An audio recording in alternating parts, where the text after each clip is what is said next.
Welcome to Awareness, Alignment, and Action with me, your facilitator. My name is Ebony Isis Booth. I use she, her pronouns, and I am joining you from unceded Tewa land, which is now known as Albuquerque, New Mexico.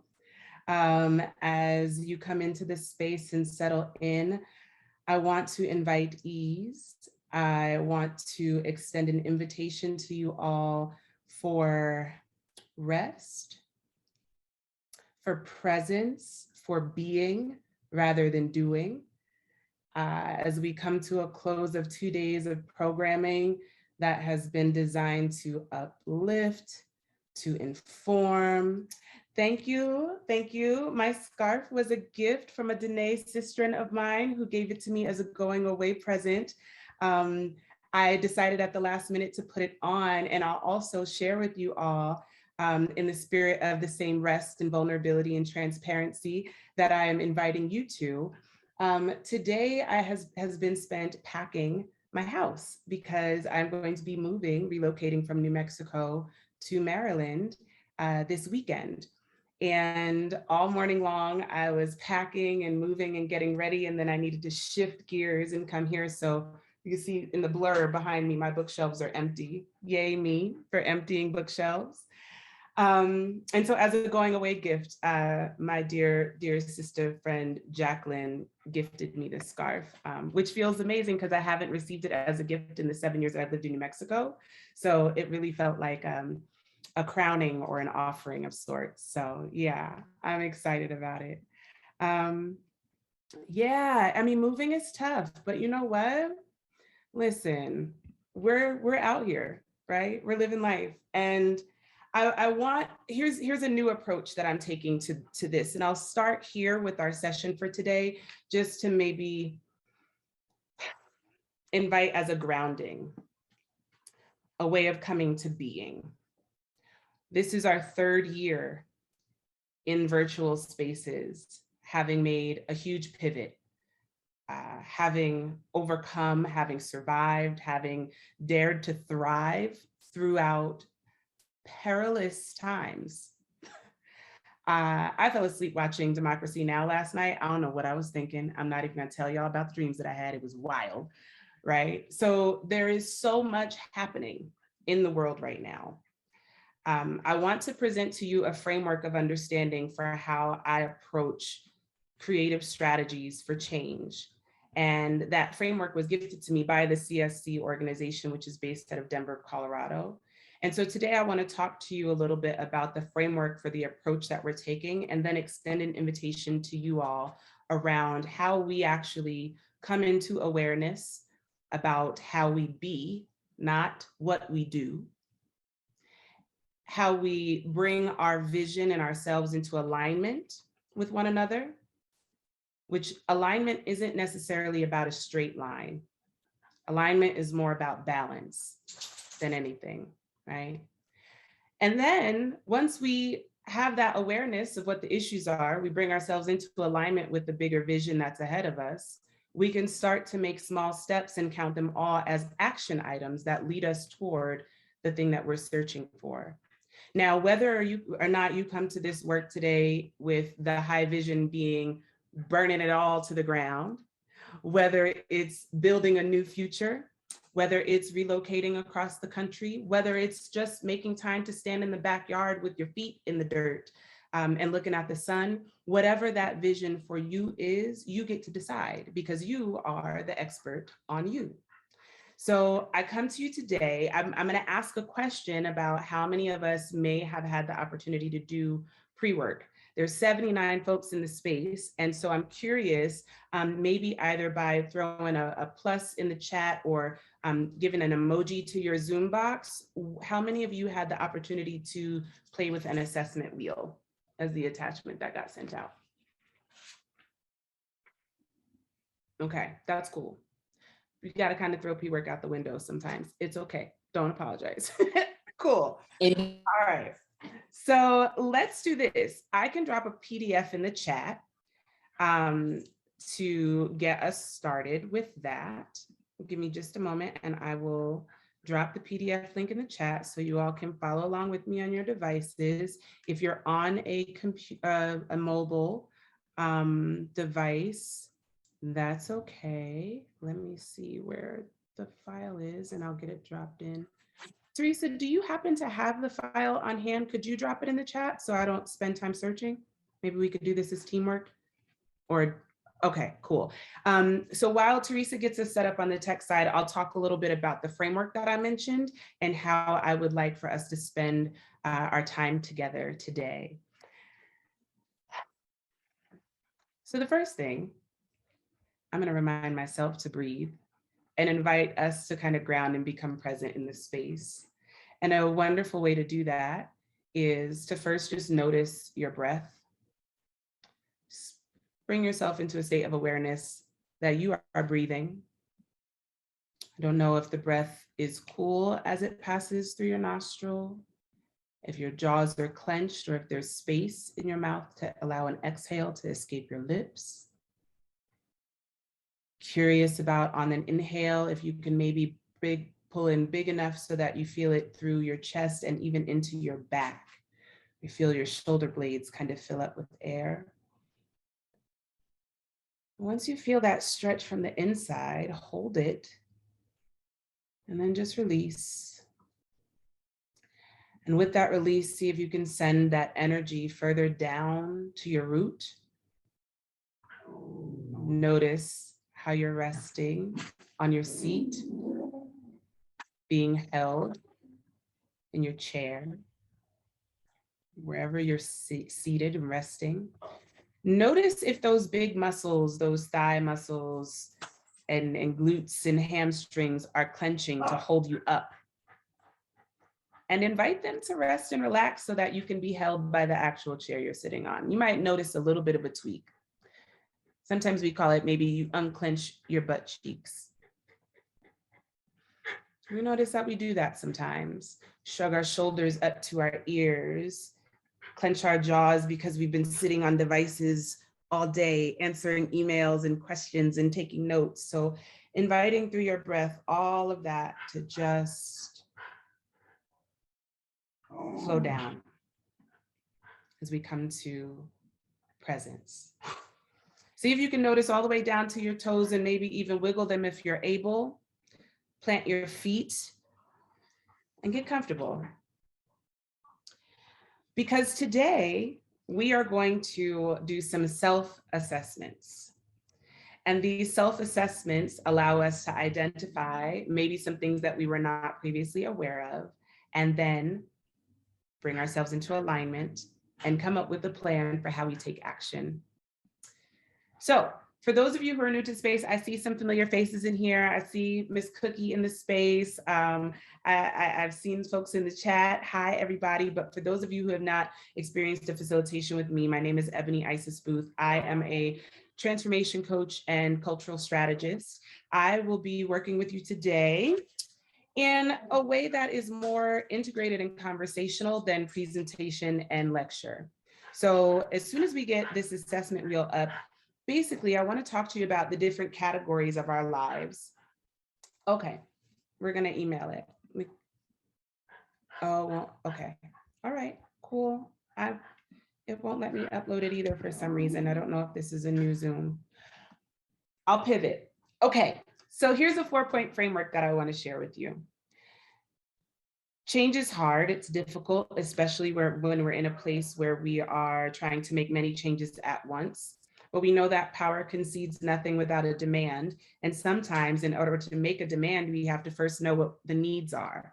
Interestingly enough, oftentimes we are so stressed out, overwhelmed, or dealing with the repercussions of a lack of agency or stress, whatever version or level of debilitating external forces are enacting on our lives, that it's difficult for us to identify our needs because we don't really allow ourselves time to deal with the feelings that may be attached to them. And those emotions I want to offer into this space give us data and information that will let us know what our bodies need in order to be functioning in a more optimal, realistic, and sustainable way. Our emotional data is something that we are not socialized into being able to experience very much. whether or not that's by gender, identity category, socioeconomic status, access point, education, religion, nationality, any of those identity categories. Thank you so much, Teresa. Um, any of those categories might be called, depending on what your intersections of your identities are, can give us varying degrees of pressure that might make the idea of having emotional sensitivity or emotional intellect and awareness feel like it is an essential part of our human needs and survival. But I'm here to tell you today that it is, like, for real, for real. Knowing how you feel about a thing gives us the data and information to understand what we need. Once we know what we need, we can build confidence where we trust ourselves, knowing about how many of our needs we have met and continue to meet. Lucille Clifton has a poem that I quote, and her birthday was just the other day. Oh, won't you celebrate with me that every day something has tried to kill me and has failed. So you already stand as a survivor of 100% of your worst days. But we still sometimes fail to trust ourselves that we'll be able to continue to make good decisions so that we can improve a situation or create more ease in our lives. As you work as advocates with clients, people, communities who are dealing with varying levels and degrees of trauma, there can be a necessary, how many of you know about that wall or shield that you have to put up around your own feelings in order to show up for your clients, right? I'm familiar with those walls, but I want to tell you that there are 4 pieces of information that can help get us grounded to a point of center before we make decisions to move and decide what we would like to do. So the first thing is place matters. Place matters, the location and where we are. I grew up in Scotch Plains, New Jersey. I lived in Denver, Colorado for 20 years and have been here in New Mexico for 7. The 7 years that I've spent in New Mexico have given me so much knowledge and understanding, but also humility about how much I just don't understand about culture and identity, right? This place is as unique as any place or experience culturally I've ever been. There's so many different factors associated with how the New Mexican identity is built and what we understand it to be and how we engage with it, whether or not that's the history of settler colonialism, the story of the land of enchantment, whether or not that is the tricultural myth that often erases certain demographic groups from conversations about policy and activism.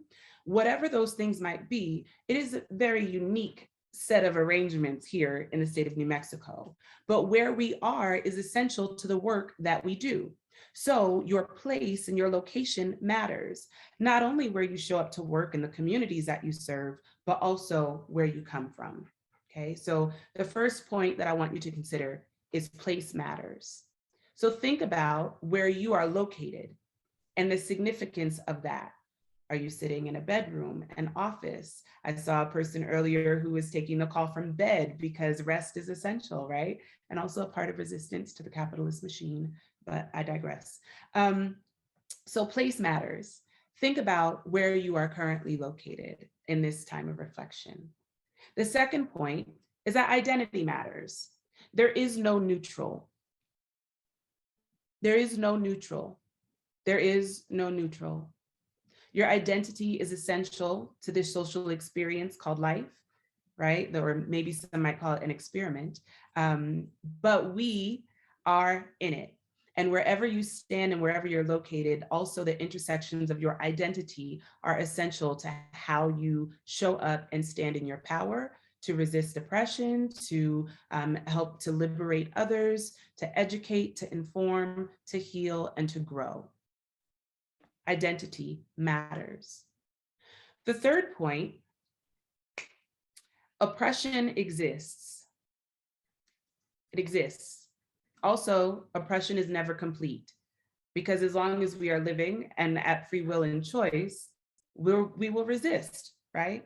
That is the whole, oppression needs resistance in order to be itself. So there's this constant battle. When you think about marginalized communities, those are folks who may be pushed outside of the center of narratives of dominant culture by systems of oppression. So us understanding that that is a reality that is in the water we swim in and in the air that we breathe really allows us to be able to see one another for the unique and powerful individuals that we are.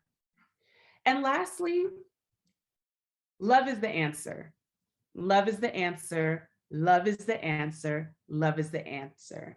And today I'm talking about radical self-love, the attentiveness that I invite you to give yourself, that you may be giving your organizations, your clients, the people who you educate, whoever it might be, right? We've completed 1 million different assessments. You all are going to get invitations to complete another assessment at the end of this conference, right? And they can be exhausting. Perhaps your organization is facilitating or submitting assessments to look at cultural change and strategic plans for the board and what we're going to do next year. And you're like, I don't want to do another one of those. Perhaps you want to protect your anonymity when those assessments come up and they feel like they're getting all up in your business and it's a little too personal. But the exciting news and the reason that I chose this approach for how to talk to you all this afternoon is because you are the expert on your own life. Nobody knows more about you than you. And it's not often that you are given the opportunity to really sit in a state of reflection that is not being like pejoratively listed as selfish or, there's not time. I never have time. We get consumed with this idea of self-care. That self-care means it has to look a certain way. We have to be, sitting on the edge of an infinity pool, balancing meditation stones, wearing Lululemon tights with a perfect messy ponytail in order for us to be practicing self-care. But that's not the truth. This is self-care. Any moment of reflection and consideration where you turn inward with a spirit of wonder and curiosity about how you are, that is self-care.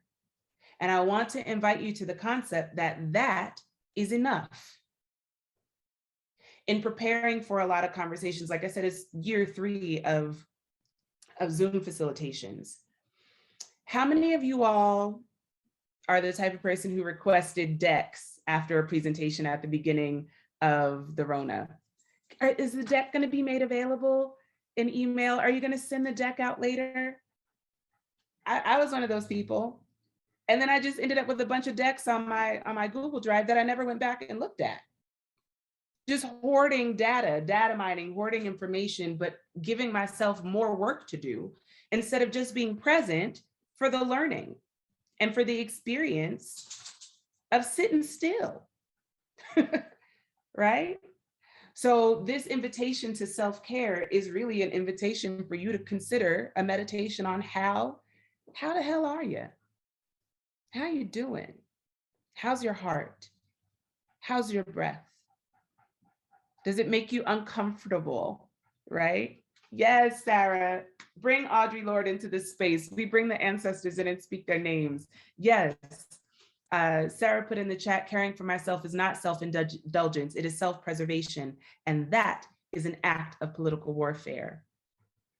Given the recent news from SCOTUS and the world at large, this is an act of self-preservation. This is an attempt, an effort to save my own life and reserve energy, to maintain autonomy and to share what I know because of my lived experience with actually applying it and knowing that it worked for me. So I offer it to you in the spirit of radical self-love and the ability to literally transform the way you look at something by changing your mind about how you think about that thing. So everybody should have received the awareness wheel. I'm sorry, the life balance wheel. And I work a lot with clients, new and emerging leaders, women of color in new and emerging leadership positions who are really struggling with this idea of self-care, how to take care of myself. The common things that I hear, and you can put some of the roadblocks to your own self-care. I'd invite you to put that in the chat, right? But some of the things that show up are that I don't have enough time. I don't know what to do. I can't afford it. I don't like manicures. I don't, all of the reasons that we come up with where we say, I can't access that. It's not necessarily because we're actively traumatized or because we're dealing in some place of dysregulation. It's just we've created a belief about ourselves that self-care is somehow selfish, is somehow frivolous, or something that is only permitted or accessible for people with a profound amount of privilege. That's simply not true, because we're all human beings, and it is all our responsibilities to take accountability for living our best lives while we are here on earth. And the better you are, the more you radiate that positivity to the people who are around you. Now, listen, if there are jerks in the world, and whatever comes along with that kind of energy that you radiate is yours to be accountable for. But here we're talking about really radiating from a place of self, a feeling of enoughness, right? We're talking about an internal empowerment versus an externalized wielding of power and oppression, right? When privilege and power work together, oppression is born. So I want to be clear about, we have choices. It's kind of like the Wizard of Oz. Are you a good witch or a bad witch? Would you like to use your power for good? Right? How would you like to use your powers? So the assessment gives us some tangible boxes that will allow us to really consider how to approach self-care or learning where to start. And the one that I've chosen, there are many different life balance wheels in the world. The one that I've chosen has a full spectrum list of categories that give us some questions that will allow us to begin the conversation, right? How are we doing? So I'm going to share my screen. Oh, can I have screen sharing abilities, please? I will share my screen with you so we can kind of look through this together. This is only one way of describing a life view. There are multiple perspectives and life views that can be taken. Mine is not right or wrong. Mine is an offering and an invitation. I invite you to take what resonates and leave what doesn't. I will invite you to take away what makes you feel empowered and to leave behind something that might make you feel a little bit icky that you're not ready to deal with. You can leave it in this space and we'll log off of Zoom and call it good. But as we get into the assessment wheel, this contains 9 areas, okay, that together represent one way of describing a whole life.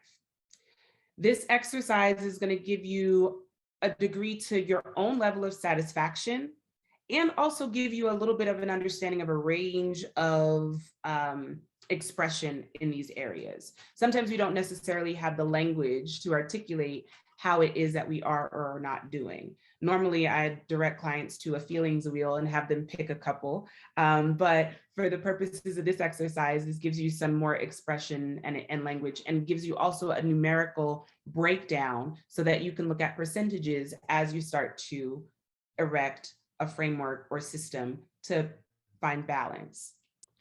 So in these 9 categories, we have career, fun and recreation, money and finances, physical environment, personal growth, your health and well-being, friends, family, and significant others or significant relationships, okay? Now, if you are a person who wants to do this digitally, if you want to take notes on another piece of paper, if you're a print and tactile person, I printed mine out because I'm old school, I take notes. Whatever works for you. This is your assessment and your life. I want to first talk about the categories, right? We'll kind of touch on some of those significantly, and then I'm going to give you a couple of pathways for how you might be able to access a deeper level of knowledge and understanding. And from there, we'll open it up for questions and feedback around what we notice or what comes up as we consider ourselves individually for, a dedicated period of time. Any questions, or anyone need me to keep this up so that you can follow along? Anybody on, can I come off screen share? I'm gonna do it because I can't see your faces anyway. Okay. So in the career category, I imagine that can kind of be a mixed deal, right? When we consider current events and where we are today versus where we started out in our careers, perhaps the career situation is not something that is actually present for you right now. Maybe you are in job mode and not having shifted to career mode. Maybe some of you are considering second or third careers. What I want you to know is no matter what, there isn't a wrong answer. It's just what feels most true and resonant for you. If you notice in making your selections that something comes up that brings an air of discomfort, just notice that and hold it lightly. This isn't an exercise that is intended to derail you from the positive outcome. You can make some notes in the margins or maybe jot down some curious things that come up. But I invite you, if you feel blocked in the process, to just turn to wonder. I wonder why that makes me feel uncomfortable. I wonder what it is that's agitating about this question. When is the last time I considered myself and my level of satisfaction with my job? Maybe you do it every day. Maybe it's been 20 years. I don't know, but you do. Fun and recreation, okay? When I did my assessment, that was my lowest score. It was my lowest score was fun and recreation. I'm at a paltry 73%. It's not, I don't have a lot of fun. Maybe I'm not having a lot of fun right now because I've been moving, but I think it also was important to see that number in the degree of, in relationship to some of the higher ranking categories, right? So instead of trying to figure out whether or not the score is low or high as you go through, I would recommend just filling in each of the numbers down the categories, because once you put it on the grid on the second page, you'll be able to get a visual indicator of what balance looks like, okay? Money and finances, right? There are so many impactful or significant pieces around how we view money and finances. First of all, it can be considered taboo to even bring it up in a space like this. Who has access? Who has pay equity? Who has the most experience? Who did the best negotiation? Who's decided not to negotiate? There's so many different politics about that. There's all these barriers around money and how it was taught to us, how we understand our ability to have it, right? But I want to draw your attention to some of the categories here. For instance, number one, or under money and finances, I have enough money to do the things I want to do and accomplish the things that are important to me. That gives us a spectrum as it relates to certain privileges, right? And so for those of us who may not have familiarity with that kind of language, or even being comfortable with a money story that makes it okay to have money to do the things that are important to you, right? That conversation can be difficult and it can bring some things up. So I want to invite you to expand your viewpoint around money and finances. If some gates or blocks start to show up, those things could look like guilt or shame, fear, and doubt. Guilt, shame, fear, and doubt show up to dictate to us our level of success or worth, or to challenge our understanding of whether or not we're working hard enough, right?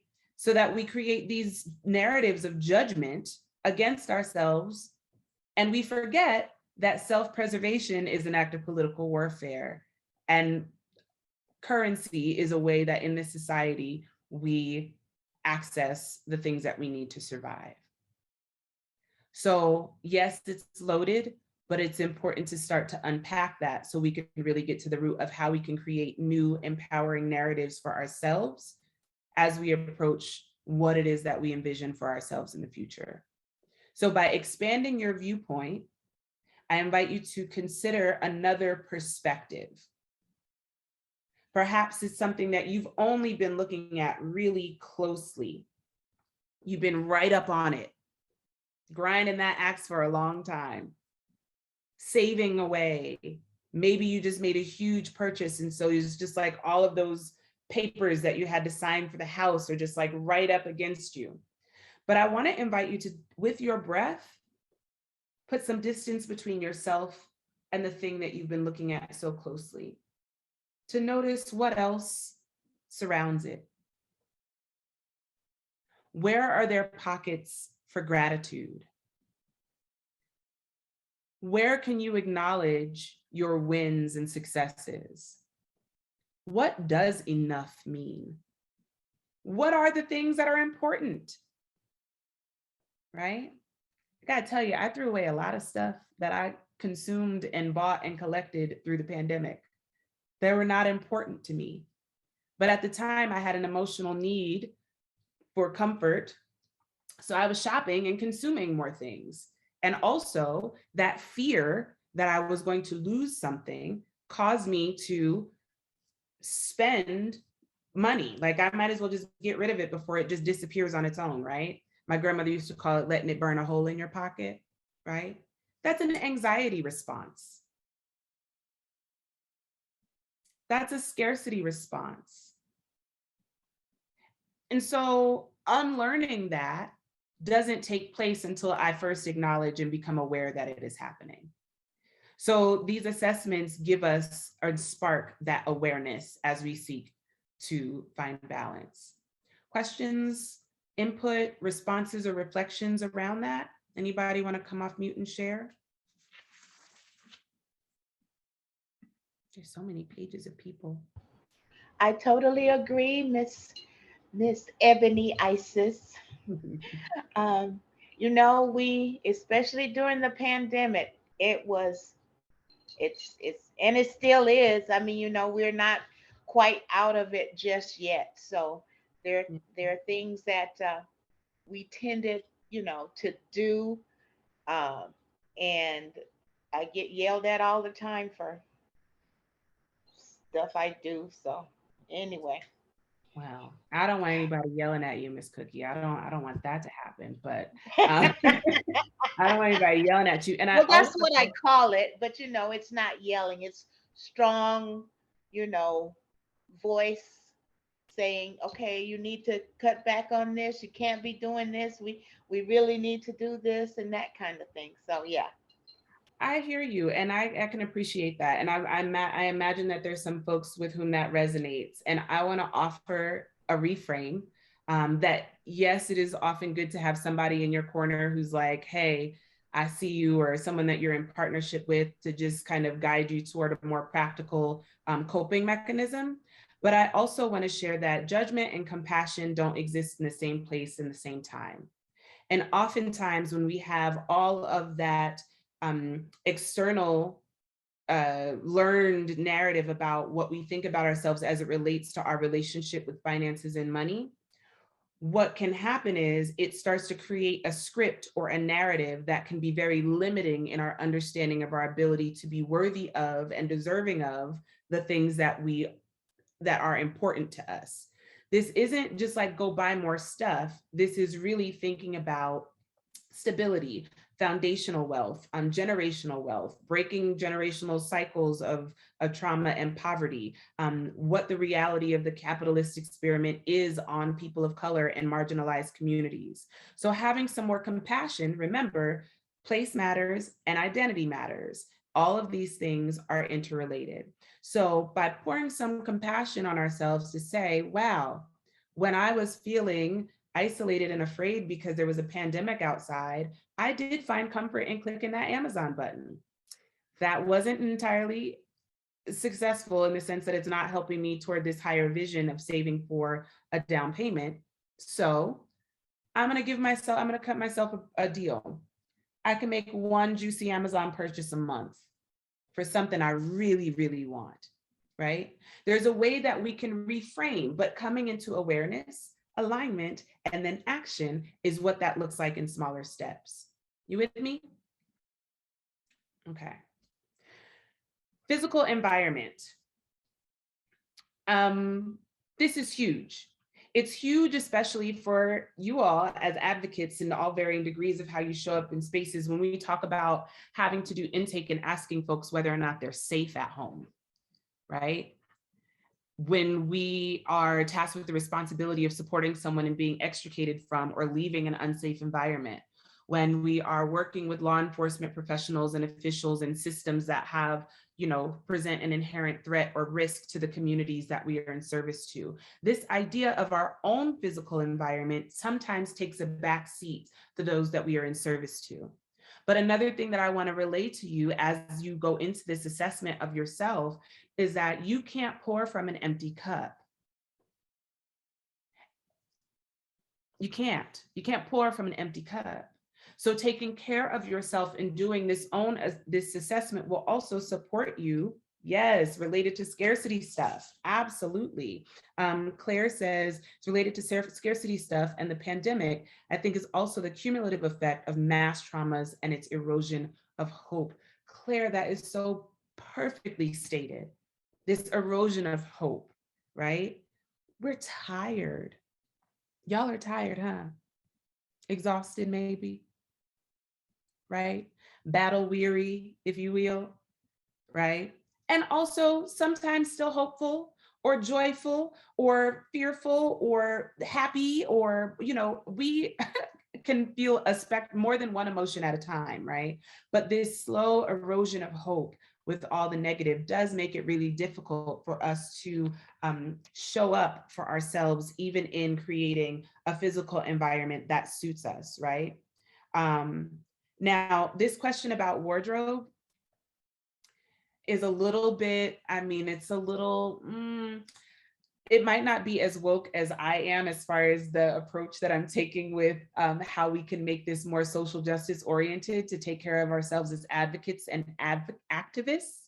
But considering this freedom of expression, whether or not that be gender presentation, whether or not that is excess and the inability to let go and to purge, there's other ways that your wardrobe might be impacting your energy, right?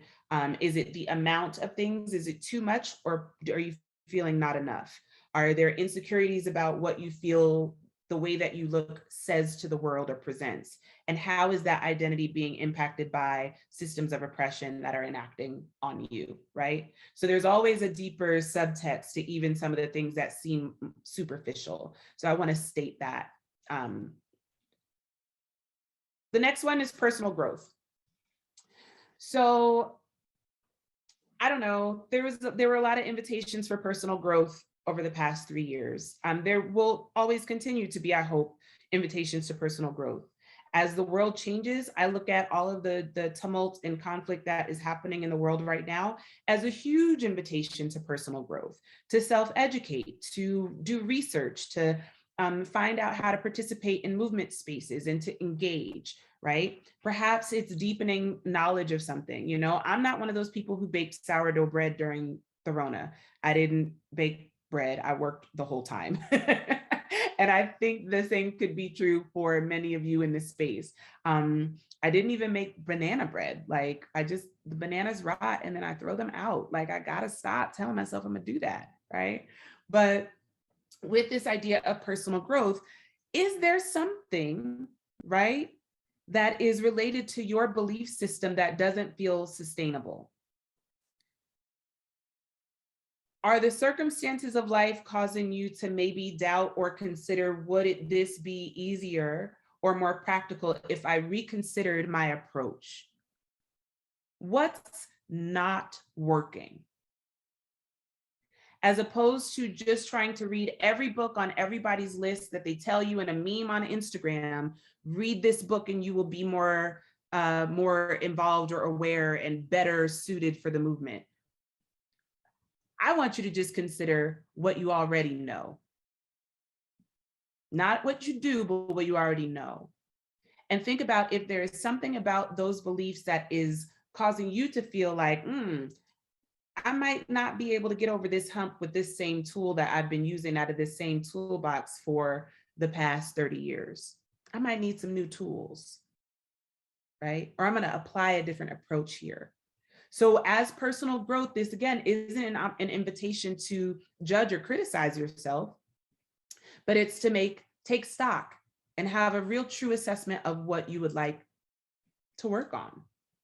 And whatever you pick is the right thing. If it's multiple things, sometimes just to say it out loud is sufficient, right? So health and well-being, my girlfriend says, we survived the sixth extinction. And I'm like, that is not funny. But when we think about all the lives that were lost to COVID-19, to civil unrest, to the war in Ukraine, to refugees, to South American conflicts, to Buffalo, New York, to Uvalde, Texas, to mass shootings throughout the United States that are often too many to name, or recent incidences where folks didn't make it through a border crossing and 46 people lost their lives just yesterday, right? So our individual health and well-being can be another one of those things that gets wrapped up in politics of what it means to take care of ourselves. Perhaps we prioritize taking care of a family member or relative or child or someone else who we perceive that their medical or health and well-being is more important than even our own. So we put off making that doctor's appointment. We don't take advantage of, state available healthcare, right? We allow some of those limiting beliefs to get in our way of how we prioritize what is actually going on in our bodies. Sometimes it seems like it's too difficult to even just be in our bodies and notice what's happening. So if we're not satisfied, that's not a judgment, that's an observation.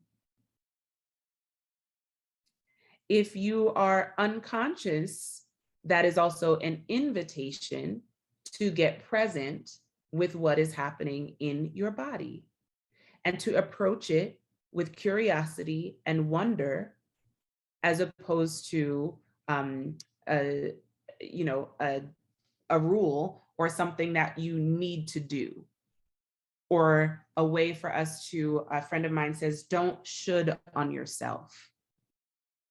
I really should. You know what I need to do? I need to, and then it's just, we're speaking things into existence that like make us feel insufficient or we haven't done enough already. The reality is we're surviving and taking care of countless people who depend on you regularly for essential services, essential human needs. But who is taking care of you? How well are you taking care of yourself? What does it matter? Like, how many CREs do you need before you're like, I should really go see somebody about that pain in my back? We have a question in the chat. What are my thoughts on the law of attraction? Wow, that feels big, but here's what I'll share. We speak what we seek until we see what we spoke. We speak what we seek until we see what we spoke. We are constantly connected to the collective consciousness. Each of us we each have I believe we each have a soul that is the host to a body that houses our spirits that are tethered to this rock, floating around in an ever expanding universe by an invisible weight called gravity. And our only job here is to experience earth, air, fire, water, and each other. We tend to get all in the way. We make it so complicated, right? So if we are all connected to that same level of consciousness, I do believe that we can use the power of our language and our voices and our intentions and our mind, hearts, and bodies to create a reality that provides more ease, that prioritizes joy in the face of oppression, that radicalizes our being by getting rid of all of the categories and really getting to the center of our human existence, our humanity. Because all of the systems and isms and schisms are designed to make us forget about that basic human reality, that we are fragile flesh suits. Right? So that's my thought on the law of attraction. Friends and family are interesting categories for you to consider. I, interestingly enough, have noticed that the longer I live, the fewer friends I have close to me. The circle gets smaller, right, of the close intimates, but then the impact of energy from that kind of nuclear group tends to be broader and greater. And for that, I'm grateful. But in doing this assessment, it really also called me to question the kind of friend I am. How do I show up? How do the people who I love and depend on perceive me, right? What does that look like? So a little bit of assessment there. And I thought to myself, I am a good friend. I'm a real good friend. I didn't ask any of my friends to help me move. With family, though, that can be that, I don't know, I may be projecting here because that was also a low score for me on the larger scheme of things. But however, it's important to make those assessments. What does family look like for you? Family might not be ideal or optimal for your physical environment, right? That's real. We know that. That's true. And that's also okay. Making those considerations and just giving yourself the opportunity to notice and embrace the shadows that show up. So another pathway here is embracing the shadow. Who we are in public, who we are on Zoom, who we are to our clients, to our friends and peer groups, versus who we are to the people who birthed us, brought us here, and have been in relationship with us through all of the iterations of ourselves, can oftentimes be different. And I think it should be. Because listen, you're not exactly the same person you were born to earth as. Your soul is still you, but there's you are able to change. You're entitled to change. Change is a constant. It's something that can also happen internally. When we talk about butterflies and transformation, in that cocoon, the caterpillar turns to goo, to literal slime before it emerges as a butterfly. I don't know how many of you have felt like you have been in the slime stage. I feel like some part of COVID felt like the slime stage, right? And there may be another transformation ahead. Sometimes folks do them according to astrology, and like there's a Saturn returns that kind of sends you through a tumultuous time from the time you're 29 to you're 31. And you're just kind of like, what is happening? I don't know.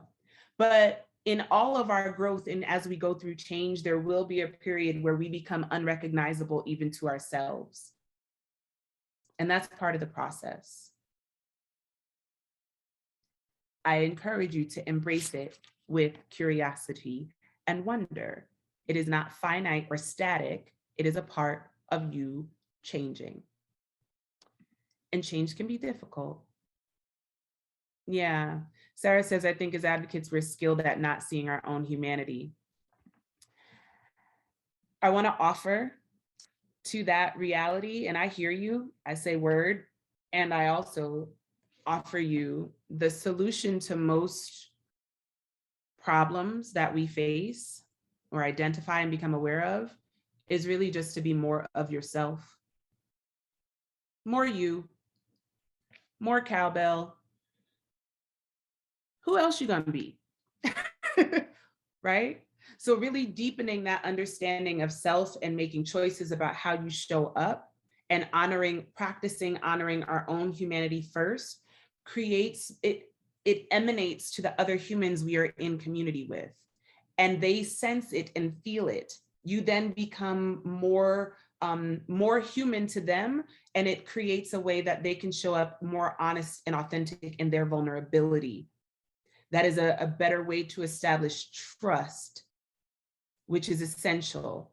And the trust, authenticity, humility, and humanity will keep us from perpetuating systems of oppression, judgment, hypercriticism, stereotyping, right? Biases, implied or otherwise, microaggressions.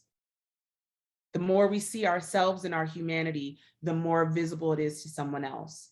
And then you become a better advocate because you're like, I'll go, this is my people. I'll go to the wall for them time and time again without a spirit of resentment. Because anytime you care or perform caring and concern and advocacy for someone else over and above your own, resentment is going to be built. You're going to end up resenting the person, maybe even that you love the most, if you do not take care of yourself first. Which rounds us out at the significant other category. It's not so much about whether or not the relationship with a significant other is present, as much as it is our openness and willingness to do so. Will comes from the heart. So how open is your heart to be willing to, right, experience true intimacy and vulnerability in a significant and meaningful way? Maybe it's the person that you're already in relationship with that you want to do a check-in and be like, my heart isn't as open as it was 7 years ago, right? That's possible. But you have the power innately, inherently within you to change that because we are talking about you. So once you finish your assessment wheel and give yourself your numbers, you'll rank them on the second page, and there's some questions for reflection. Those questions for reflection for you give you the opportunity to really look at what's currently going on with you. What would you like to change? Where do you want to start? What makes sense? Make a list. And once you finish your wheel, I am looking for a sample completed file that I do not see right now. So hold on for just a second while I look for it. This new version of Zoom will not let me access my desktop, which is very strange. And this file is not on Google Drive. So I'm gonna do this. I apologize, Ebony. There has been an update today and I also couldn't just upload it either. So I really apologize for that. Oh, okay. No worries. It's all right. We're good. We're easy and we're rounding out the day. And remember how I said this is going to be an easeful conversation? I just want to show you, I want to share my life balance wheel with you. So I'm going to show you the rudimentary version. I'm going to fold it and see if you can see. I was pretty proud of myself when I did it. I'm doing all right, but I don't know. Money, fun, and recreation and health are looking a little light. I'm not gonna lie. I'll put these up. It doesn't make up. The blur is causing visual. There we go. It's not a perfect circle, but it's definitely bigger than it was the first time I did it. When I came to this exercise the first time, come on, Zoom. Is it because it's not my face? That's terrible. Good and terrible. It's okay. The first time that I did this exercise, it was looking like, it actually kind of looked like the coronavirus. It was like choppy, bulky, you know what I mean? Like, ooh, my goodness. But what it did was it made me aware of the areas where I would like to focus my attention. Where would I like to set a vision and goal for myself and then line myself up so I could always see that thing far off? And what immediate changes could I make in my daily being and going about that would allow me to implement and take action toward that goal? And then by revisiting the exercise over time, sometimes folks might do it at a new moon. Maybe you do it once a month. Maybe you do it once a year and put it away and see what happens a year later. It's up to you. But revisiting the assessment so that you can rate yourself in your progress also gives you something else to celebrate that you have accomplished. Nobody can take that from you. Nobody gave it to you and nobody can take it away. It is inherently yours and you are enough.